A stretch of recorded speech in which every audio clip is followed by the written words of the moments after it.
The most frequent injury that we see as a result of a motor vehicle accident is spinal injuries. One of the things that's very important to know about spinal injuries is that your attorney needs to know the spine and the associated injuries, as well as the doctors, and certainly better than the insurance company's lawyers. In handling thousands of these cases over the years, our attorneys here, we have tried these cases. We have had special meetings with many of the neurosurgeons and orthopedic spine surgeons in Buffalo, Western New York, and we've educated ourselves on the nature and extent of injuries associated with the spine. Oftentimes what happens after an accident is people will go to the hospital. At the hospital, what will happen if they have a spinal injury is they'll take an x-ray. The x-ray is a diagnostic tool that is used to determine whether or not there's been any bone injury to the spinal vertebrae themselves, depicted in white on this model. Oftentimes we don't see those types of injuries.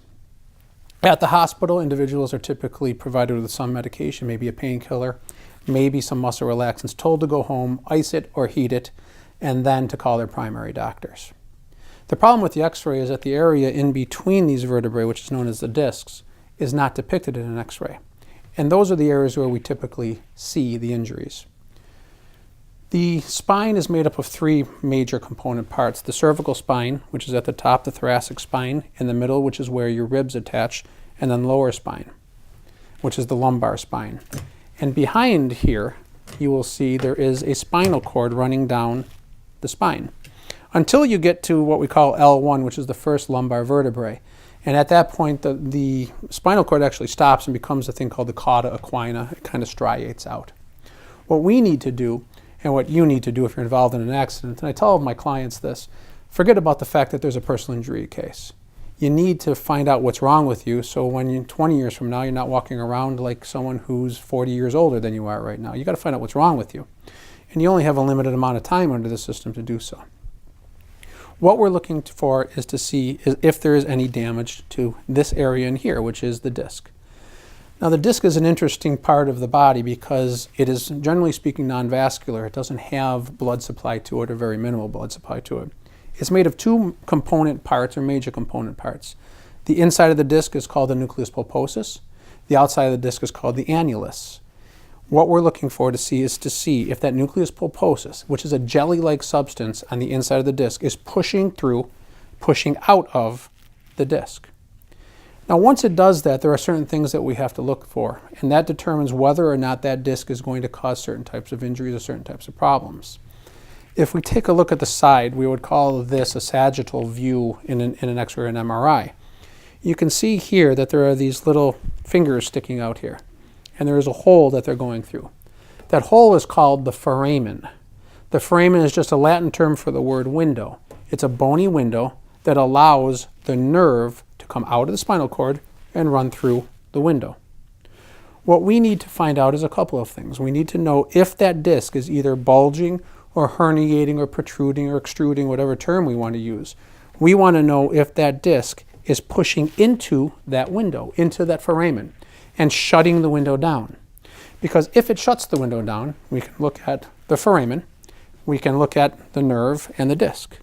If the disc is shutting the window down, it then impacts on the nerve. It causes what we call foraminal stenosis. It impinges on the nerve, and when it impinges on the nerve, it creates a thing called radiculopathy.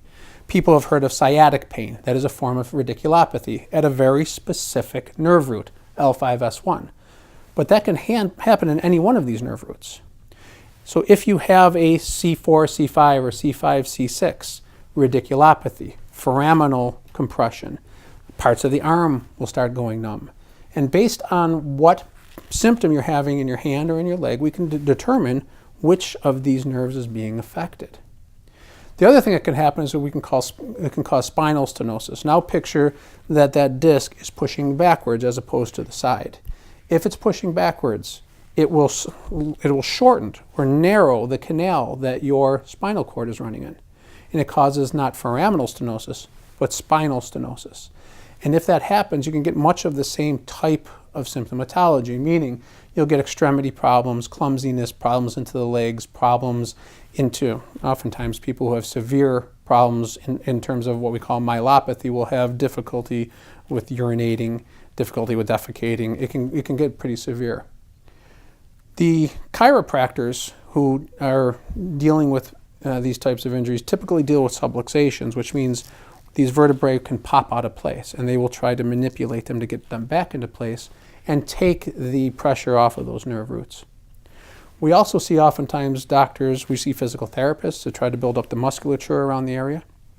We see neurologists who will prescribe medications to allow the nerves to operate and function properly even if there is a problem. Pain management doctors who will do injection therapies, things like that.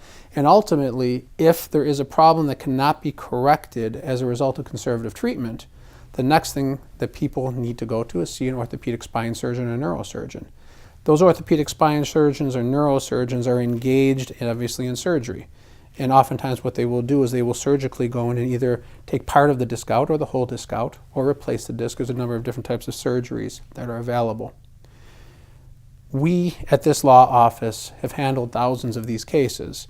We know the medicine, and again, knowing the medicine is an extremely important part if you're going to go into a trial in front of a jury so you can explain these concepts to the jury.